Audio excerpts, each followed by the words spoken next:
tới vô cáp đúng không? Vô cáp à? Vô cáp, vô cáp.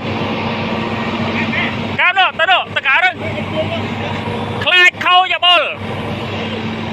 Ở đây tới vô cáp không?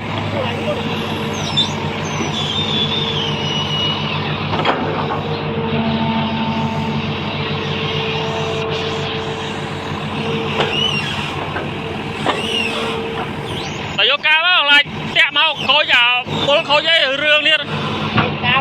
Tới vô cáp không?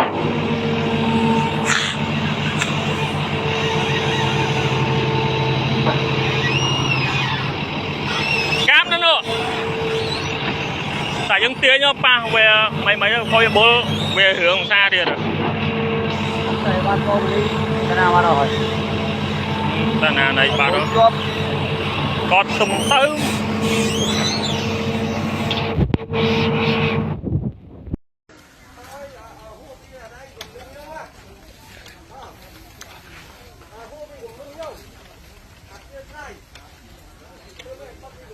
Lan được ít này bạn spiên nơi khang sang ít muốn nó long cắt spiên bên lấy